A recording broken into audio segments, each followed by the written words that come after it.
Yeda Sibian, Yasamwa Kwaba, and watching the Badwam TV, Badwam so, Apostle Dr. Nita Kute Yeda se, and in Cranshan, some dear do sono, a Badwam Cassian, and some no dawson, near to your mubia, Ubertini.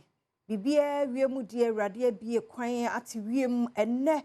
The Eddie kind crowd, Mamunina, yes, she and the radiase, near Sran a bombon and a shum jen and kind call, a wo memo, Yadiano so, Ebeba, now for Yakwa Koshe. Another so abeto just a nay will call be a tall fan gonwa or homun chemu kakra ababeto. And on in Sembin and pay a debro, Adom TV, Badwam Cassie, or share live or Facebook / Adom TV, Extra Go TV, A119, DSTV 280, Oko YouTuber, set Adom TV 2, Nakwa domonline.com, and Semini Sembibri, Ewoho, Midin the affair among Kwa Tamaklu, a fear nidium yenti said in 70 more ankasa. Etie.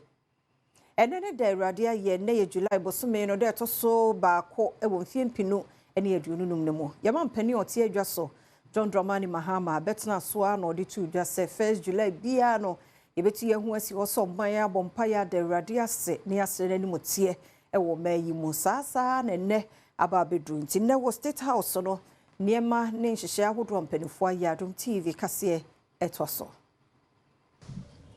I'm saying to you, Safre, you know, a National Day of Prayer and Thanksgiving.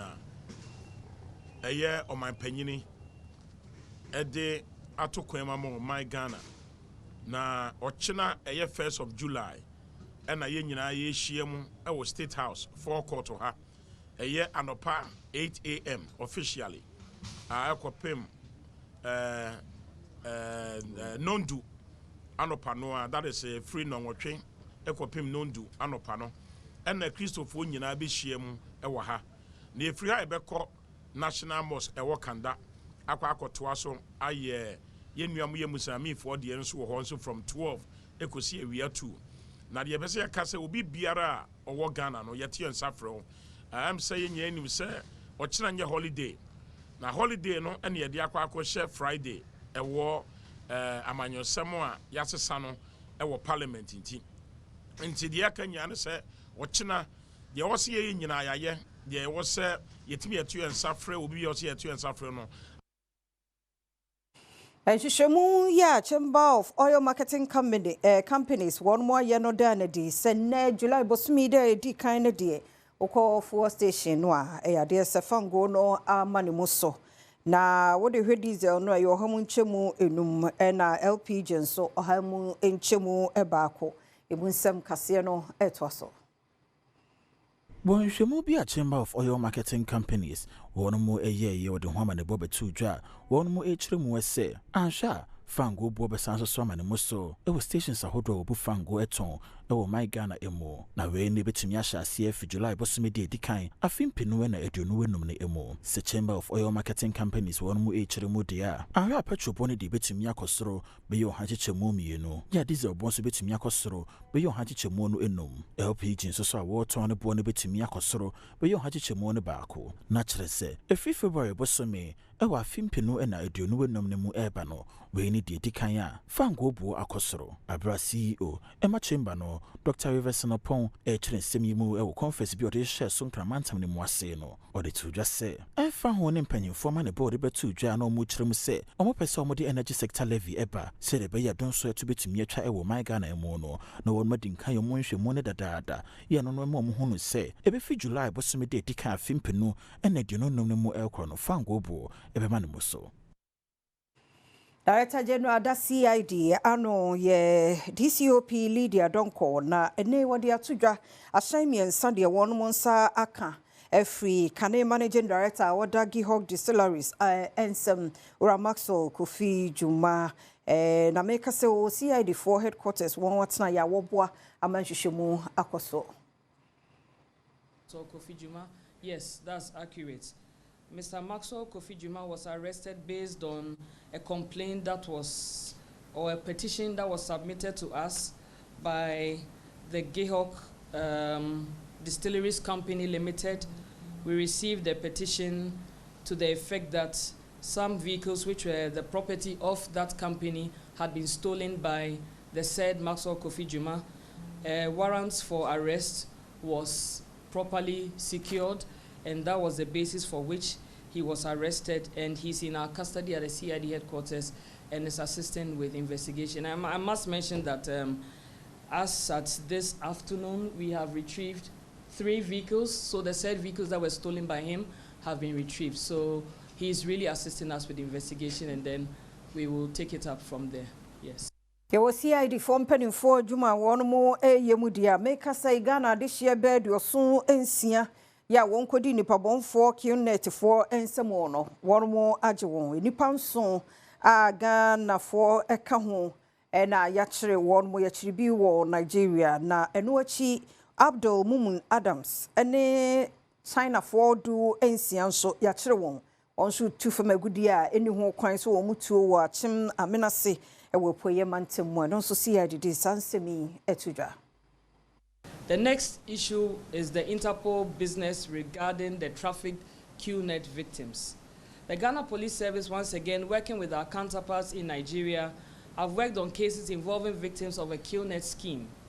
A total of 76 victims have been rescued and 7 suspects arrested, all Ghanaians, in different states in Nigeria between 19th May 2025 and 27 June 2025. 30 victims were rescued in Agbara, Ogun State in Nigeria on 19th May 2025, and 15 victims were rescued and 1 suspect was arrested in Uyo in Akwa State on 22nd June 2025. The suspects are in the custody of the Nigerian authorities assisting investigation and subsequent prosecution. The last one is related to the sustained fight that the Inspector General of Police has been championing against illegal mining and activities of Galamsey. So we have arrested 1 Ghanaian and 16 Chinese nationals engaged in illegal mining at Achim Amenase in the new Ebrim district of the Eastern region. Yantoaso na yeguswa wo bambofo adwuma won mo ye na we no ya santimantam mu nipa bonfo bi a waka won ho abomu a won de kro no boy to da won kon ho e na wode eto amanfo so re e wa santimantam mu no e na ime ka say won mo nsa atumi aka won etututo a na ekoso akronfo ene bambofo ntamu no won nipa no ba ko ato no nanom ensie do ama yache dodo no a emunsam eni Wakasa wasem trofo hia mu no ase no ena Kumasi Mantam Police Commander DCOP Emmanuel Kuju eda ne die se ebra operation no ekoso no etututo ekoso ewa akromfo yi ene police fo ntem ema etuo no eka akromfo no ba ko na bra wonom ede ne kodu komfo no che aban ayaresabia no doctor fo echiremu se ahwere no nkwa ya haya no hu eka akromfo yi hu no no de abra operation no ekoso no wodwane ye nanso a police fo gusu a wonom ehwehwe no sa akromfo ku yi osusu se wonom ebu rankrofo fie wobra okita pump action guns ene pistols na wokofi honom a wode tuo no ehyemanfo wofi honom nyina so eje won ho niam bi te se laptops sika mobile phones ene electronics wonom a wachire wonom no kwadwoche ibafo eka ho bi na wajitu muse kronoboba akwa okoye no oto abaya bi mona ba police fo etoto kwadwoche ibafo ano no wajitu muse sekui wonom abokro no bebre ewo Kumasi ene ne mpotemu kwadwoche ibafo Bernardo Wusu ansa ya manfo fe no hot boy Joseph Opon ya wotai fe ne Joe ene afoforo bi eka won ho eka nipa nkono a police fo akire wonom a wosusu se wonom eka sa kronobofo ku yi ho police fo akire wonom no waje aniama bia wawiawia etese etuo laptops bebre mobile phones TV sets ashami nsa no ene wode kokro no bono pistols bebre pump action guns ammunition any face masks no so and wo hye edekobokro no to say sa ni pa nyina no wonom akwakudi a police fo kukumu a woyen hyehyeye ede wonom akwakugina emra anim Asante Regional Police Command abo manfo nyina abaso se waboa wonom ama watumi akire sankrofui na wahye manfo nyina abose wonom bekoso ayeriban bomu e Asante Mantam mo ne titiru ani Kumasi ene mpotemu ahodo a etwa honom ehia. Presidential advisor wo 24-hour economy no ho Yowura Gusitando na ene ose ye hia $4 billion efri ankrankra nyuma no ho na atumi aboa 24-hour economy no afenimu nyina atumi agina ne na so nei wapa ho ntoma ene odi sansemi etudwa. We're still in the calibration stage. Is about $4 billion. Of that, about 300 to 400 million will come from government to support the viability gap requirement to make sure that the bulk infrastructure is commercially sound and therefore will attract private sector investment. Head of Programs, any strategy, our 24-hour economy, Abdul Nasser Alidu, and so Eddie to just say. Second question is a 24-hour economy a day. So, you have 24-hour economy now. You pese a try say, you pese Ghana tumpon. Na a tumpon a drew baby say, near friendly development, GDP growth. Say, ye economy no, say a con anymore. A bit me a create jobs and Numaye and Ama Ghana for. Yɛnto so nenra ene mfie aduanan miensa a judge form miensa bi a yekun wo mo no na ye nkaidum ade ama wo mo e wakra rich church enu mo no futuo ne kokobo ne ko ye de ma ye sene lawyer for judge for wo no mo emu kompon ko hwe wo no mo chi satentene ne no kwaridie ne prepare e betumi akoso adwumade na Adom TV kase ko ho etwaso yi. The GBA must itself undertake some surgical introspection to recover for the benefit of generations to come that prophetic voice which boldly and fearlessly challenges the forces of injustice in politics, religion, and the law. The tragedy of the murder of the judges and the army officer do not simply lie in the fact that it happened. That we all know it did.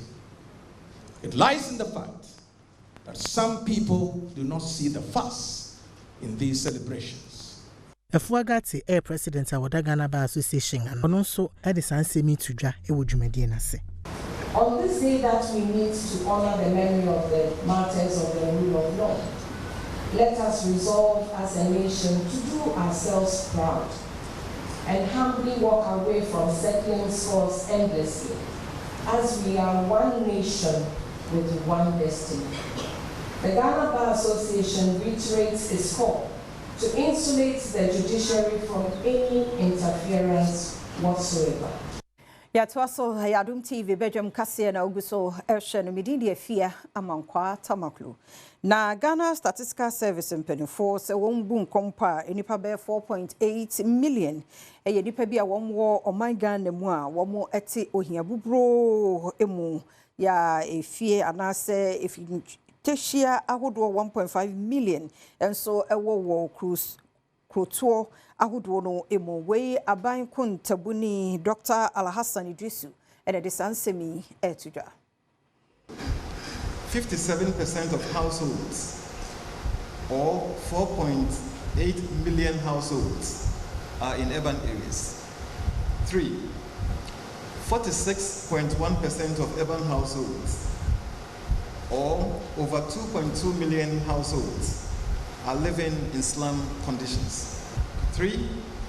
29.5% of urban households or 1.5 million households are found in slums.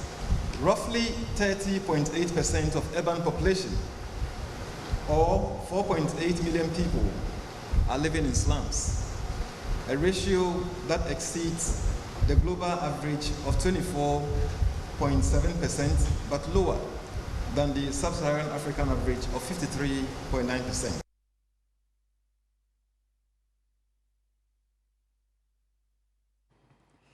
Asante hine otumfo say to abibio tosumi no ahia Kusan Traditional Council ewo Kumase na samno eyetia sasumdue ene odono nkabom bekoso boko ene ne mpotemu na we no eye hyehye ne bia otumfo omo aye bi wonmo ye no kokoa munum ne ade ene ne so omguso eye sebe ya sumdue befa ne ntoma pa efra wo honti.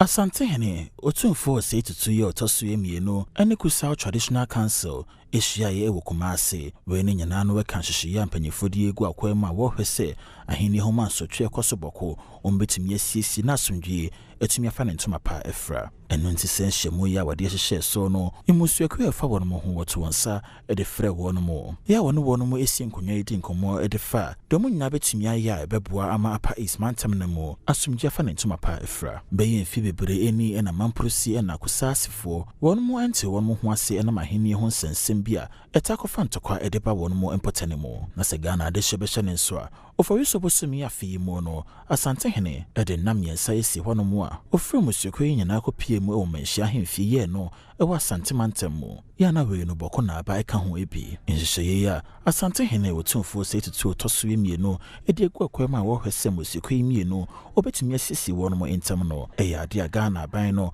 ede na chitaya ma won mo sanso na civil society organizations dodobo na so won mo nyina eta na chi we ho nti abra asantehene wotumfo ede nsrahwe ekopie mu e wo Ghana mampanyini Jonjoman Mahama na so ye so no oda wotumfo setutu toso emienu asepa eyi se de dikan no dagbon osiesie won mo ntema bibibia ye kama sese no bokonso wo hwese musuaku emienu obema asomdwi ede hene yada se yenye no so na kase no yemfansi aseda no yodi a womre ene adaje a wode maye wadaroma se wonya mfifie dia kan ye hu ne mfa de obonkrata no ene Adom online stories no ento so se wo kompa utimi hwe wo YouTube Adom TV 2 bana se Facebook/Adom TV extra afia amankwa tamaklo yemkomra ne ba evetwaso